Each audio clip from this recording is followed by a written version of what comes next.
Happy Sabbath, everyone. Happy Sabbath. Selamat Sabat semuanya. Selamat Sabbath. Wilujeng Sabat Sadayana. Wilujeng Sabbath. My name is Vania Giovanna. I am from primary class. Today I'm going to talk about the great joy of soul winning. Dalam bahasa Indonesia, sukacita memenangkan jiwa-jiwa. Before we get into that message, let's pray. Thank you, Jesus, for the love and joy as we gather here to worship you. We ask for hearts open to your presence. Fill our souls with your peace. In the name of Jesus, amen. Amen. Let me ask you one question. Have you ever been truly happy? Boleh angkat tangannya yang pernah bahagia? Terima kasih. I believe the answer is yes, of course. For example, a girl said, "My dad just bought me a new Tesla. I'm so happy." Or a mother said, "My daughter passed her math finals. I'm so happy." Or a father said, "My son can ride a bike. Me happy, happy me. Yay." Well, how about spiritual joy? Preaching the Word of God, giving someone an opportunity to give their lives to Christ and save them from going to hell. Winning soul is much more than that. It's a source of great joy. In John 4, verse 1 to 50, this is a very good example about Jesus and the Samaritan woman. This is a very familiar story. Jesus left Judea and departed into Galilee. He needed to pass through Samaria because he knew that there was a woman of Samaria who wants to change her life, who wants to be saved. So he came to the city of Samaria called Sychar. Jacob's well was there. Jesus, being tired from the journey, sat down by the well. A woman of Samaria came to draw water.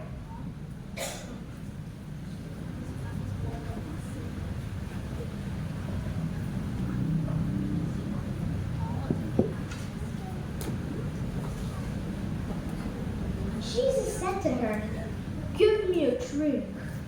The woman said, "How is it that you, being a Jew, ask for a drink from me, a Samaritan woman?" We all know that Jews have no dealings with the Samaritans. Well, Jesus answered her, "If you knew the gift of God, and who says to you, 'Give me a drink,' you would have had asked him, and he would have given you living water." After the quite intense conversation between Jesus and the woman, she believed in Jesus, left her water pot, and went away into the city and said to people, "Come, see a man who told me everything that I did. Can this be the Christ?" They went out of the city and were coming to him. Many of the Samaritans believed in him.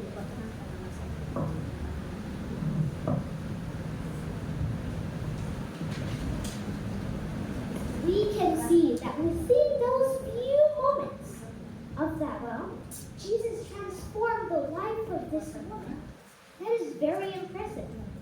The Samaritan woman heard the truth, received an eternal relation with Jesus, then became a missionary. Can you imagine only within those few moments, not even a day? Well, in real life, we will meet many different kinds of people.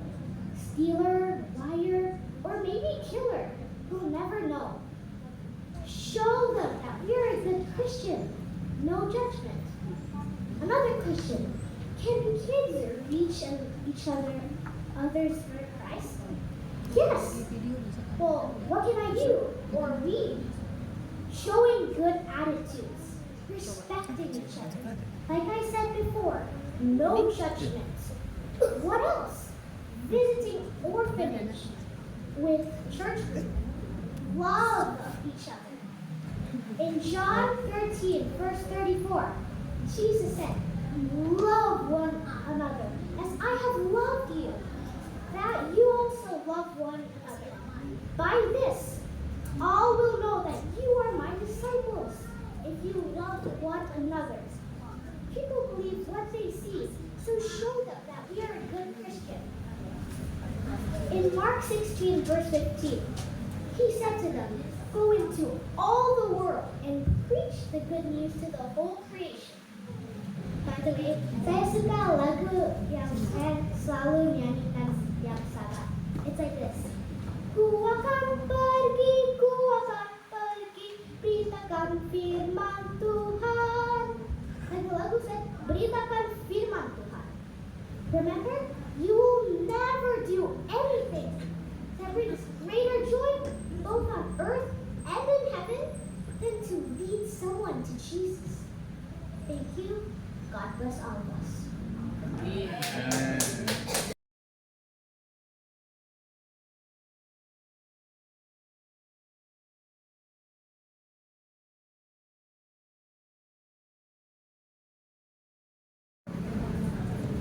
Selamat siang teman-teman dan saudara-saudara sekalian. Selamat siang. Terima kasih karena sudah memberikan saya kesempatan untuk menyampaikan firman Tuhan pada siang hari ini. Sebelumnya, mari kita sama-sama berdoa. Tuhan Allah Bapa kami yang di surga, terima kasih Tuhan. Tuhan tolong memberkati saya supaya saya dapat berkhotbah pada siang hari ini untuk menyampaikan firman-Mu. Dalam nama Yesus berdoa, amin.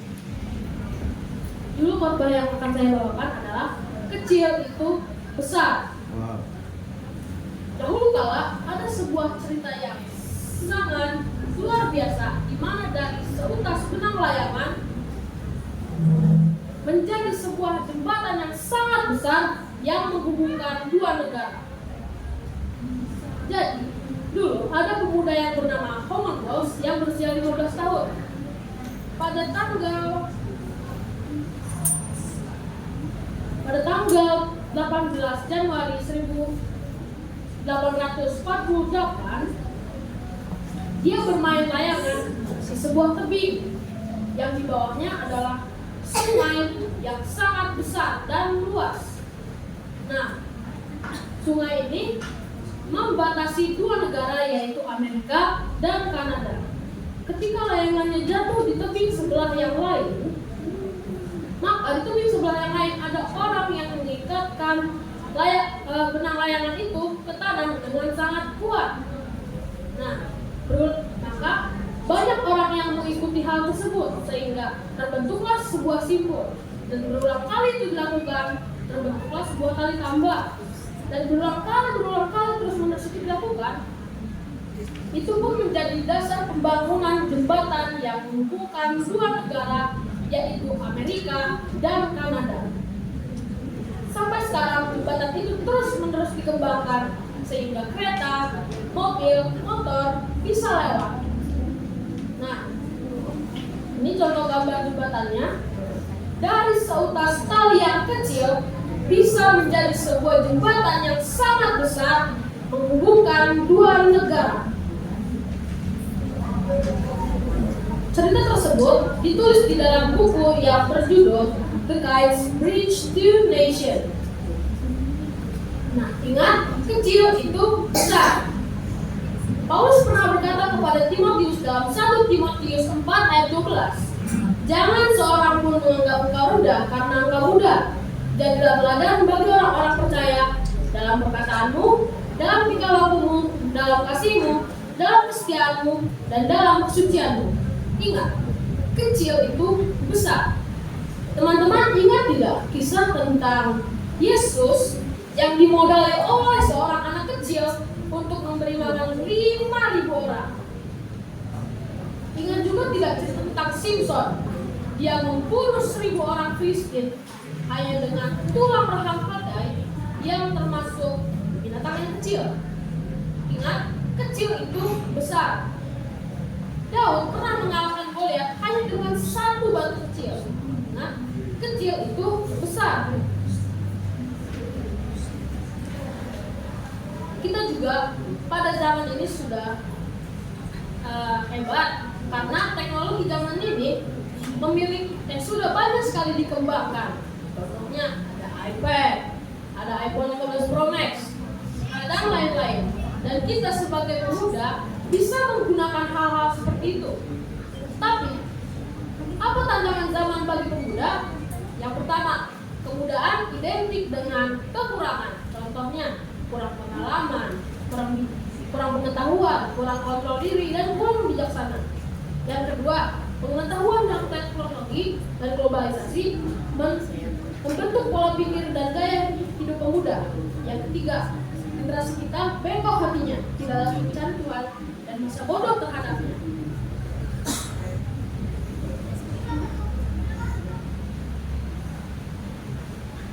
Ini saya ada air dan saya ada satu tablet kecil yang saya dapatkan dari kosmetik mama saya. Nah, ini kecil. Siapa yang bilang ini besar? Ini kecil kan? Nah, ini menyimbolkan kita pada zaman ini, anak-anak pada zaman ini yang membaur dengan masyarakat. Nah, bagaimana cara agar kita tidak diremehkan? Cara pertama adalah menjadi teladan, bukan diremehkan. Perkataan kita harus baik. Perkataan kita harus menyejukkan orang, memotivasi, dan menghibur. Tingkah laku kita juga harus baik, yang bersumber dari hati, yang setia dan suci. Kita juga harus menjadi teladan, supaya kita tidak diremehkan, tetapi diteladani oleh orang lain. Masih ingat tidak cerita tentang seorang gadis tawanan yang teladan? Dia adalah seorang tawanan perang Babel yang hidup sebagai pelayan di rumah musuh bangsanya. Tapi dia mengusulkan kesembuhan tuannya meski beresiko. Dia ingin Naaman sebagai tuannya sembuh dari penyakit kustanya. Dia telah menjadi teladan bagi orang sehingga dia membuat orang kagum. Cara kedua supaya kita tidak diremehkan adalah mengembangkan diri, bukan diremehkan. Kalau nilai kita seandainya kecil atau kita tidak punya pengetahuan, bagaimana orang bisa percaya sama kita? Nah, maka dari itu kita harus belajar untuk menambah pengetahuan dan kemampuan. Kita juga harus berlatih untuk mengasah bakat dan karunia yang kita miliki. Contohnya mungkin seperti karunia bernyanyi, karunia berkhotbah, karunia bermain alat musik, karunia tersenyum, dan lain-lain. Kita juga harus membuat kemajuan untuk mengubah remehan menjadi kekaguman. Nah, saya ambil tablet yang tadi saya masukkan. Tadi kan kecil kan? Nah, sekarang tadi kan kecil, sekarang sudah besar. Nah, besar. Tadi kan kecil kan? Sekarang sudah jadi besar. Nah, karena sudah jadi besar, sudah bisa mengenal wajah mama saya. Nah, kita pemuda pada zaman ini bagaikan tablet tadi yang sudah menjadi besar. Ketika kita menggunakan teknologi untuk menginjil, nah, kita dapat membuat pengaruh yang besar dalam penginjilan. Maka dari itu, marilah kita, generasi milenium dan generasi Z, mengabarkan Injil Tuhan pada orang lain. Karena generasi milenial dan generasi Z memiliki potensi yang besar dalam penginjilan. Generasi kita memiliki jiwa bertanggung jawab yang tinggi dan jiwa sosial yang tinggi. Maka marilah kita mulai berdoa, Tuhan, tolong berkati saya untuk menjadi hamba-Mu, dan marilah kita melayani supaya yang jahat menjadi baik, yang fasik menjadi bajik, yang ragu menjadi percaya, dan kebodohan menjadi pengetahuan. Maka dari itu, biarlah Tuhan memberkati kita untuk menjadi anak kecil yang dapat membuat pengaruh yang besar dalam penginjilan. Kiranya Tuhan memberkati, Tuhan Yesus memberkati. Amin. Boleh tepuk tangan untuk jemaat pengurus depan.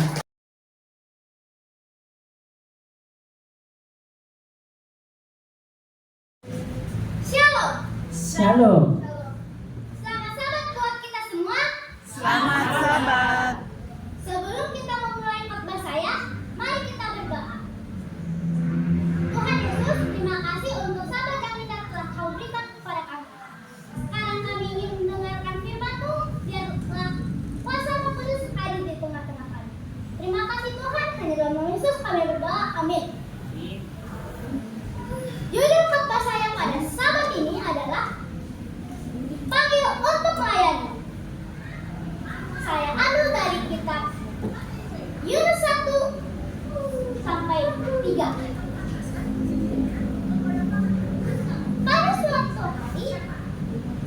Yunus adalah nabi yang keras kepala. Suatu hari berfirmanlah Tuhan kepada Yunus. Yunus, bangunlah, pergilah ke kota Niniwe, kota besar itu. Satu lagi. Berserulah kepada mereka, karena kejahatannya telah sampai kepadaku. Lalu Yunus pun berpikir, hah? Kota Niniwe kan kota jahat. Lalu Yunus pun bersiap berlari dari hadapan Tuhan. Dia berlari ke kota Tarsis. Dia menaiki sebuah kapal yang sedang bersiap untuk pergi ke Tarsis. Dia masuk ke ruang dalam dan tertidur di sana. Sesaat di tengah perjalanan, datanglah ombak yang sangat besar dan angin yang sangat kencang. Orang-orang pada berteriak minta tolong. Tolong, tolong! Dan nakoda pun masuk ke ruang bawah kapal dan melihat Yunus. Yunus, mengapa engkau tertidur? Apakah engkau tidak tahu kita sudah mau tenggelam? Ayo pergi ke atas. Lalu nakoda pun berkata, kita akan melemparkan undi. Undi siapa terjatuh kepada orang itu, ialah yang akan mengakui kesalahan. Ya, undi itu terjatuh kepada Yunus. Yunus, apa yang telah kau perbuat sampai Allah marah? Yunus pun menjawab, akulah orang Ibrani. Aku disuruh Tuhan untuk pergi ke kota Niniwe, tetapi aku pergi ke kota Tarsis. Jadi, buanglah aku ke laut supaya kalian selamat dan ombak tenang. Lalu Yunus pun dibuang ke laut. Saudara-saudara tahu, sesaat Yunus dibuang ke laut, ombak dan angin pun redup. Tetapi Tuhan mengirimkan ikan besar untuk menolong Yunus. Yunus pun bersedih dan berdoa meminta pengampunan dosa. Lalu sesaat itu, sesudah 3 hari 3 malam, Yunus dimuntahkan oleh ikan besar itu ke daratan. Dan datanglah firman Tuhan yang kedua kalinya. Yunus, bangunlah, pergilah ke kota Niniwe, kota besar itu. Berserulah kepada mereka, karena kejahatannya telah sampai kepada aku. Lalu Yunus pun berbuat demikian. Dia pergi ke kota Niniwe. Dia melihat dan berjalan. Hai orang-orang Niniwe, bertobatlah. Jika kalian tidak bertobat, Tuhan akan memusnahkan kota itu. Lalu Yunus pun berjalan dan berkata, hai orang-orang Niniwe, bertobatlah. Jika kalian tidak bertobat, Tuhan akan memusnahkan kota itu. Lalu raja pun memerintahkan untuk semua rakyat dan semua hewan untuk berpuasa. Dan kota Niniwe itu telah bertobat. Dan Tuhan tidak akan memusnahkan kota itu. Saudara-saudara, inti pelajaran kita pada saat ini, mari menginjil. Sebagaimana Tuhan mengutus Yunus, Tuhan juga mengutus kita. Di dalam Matius 28 ayat 19 berbunyi, karena itu pergilah, jadikanlah semua bangsa muridku dan baptislah mereka di dalam nama Bapa dan Anak dan Roh Kudus.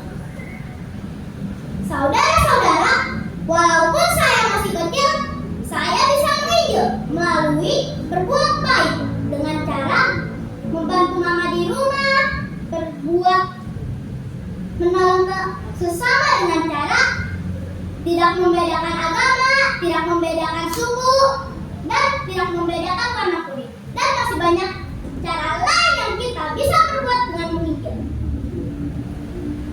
Saudara-saudara, walaupun saya masih kecil, kita harus menginjil. Yesus telah mati untuk kita dan kita harus menginjil. Saya ingin seperti Paulus yang berkata, karena bagiku hidup adalah Kristus Filipi 1 ayat 1 ayat 21. Mari menginjil, Yesus segera datang. Jika saya katakan, mari menginjil, saudara-saudara mengatakan, Yesus segera datang. Jika saya katakan, Yesus segera datang, saudara-saudara mengatakan, mari menginjil. Mari kita coba. Mari menginjil. Yesus segera datang. Yesus segera datang. Mari menginjil. Untuk menutup khotbah saya, kita akan menyanyikan lagu Yunus 1 ayat saja. Pada waktu Yunus di perut ikan, Niniwe kota jahat, untuk Kembalikan orang yang tersesat, tapi Yunus ketakutan. Tuhan tahu dimanapun saja, Dia Tuhan dan pelihara kita. Tuhan pun cinta Yunus juga, dan Tuhan jaga dia. Tuhan memberkati kita semua. Amin. amin. Tepuk tangan.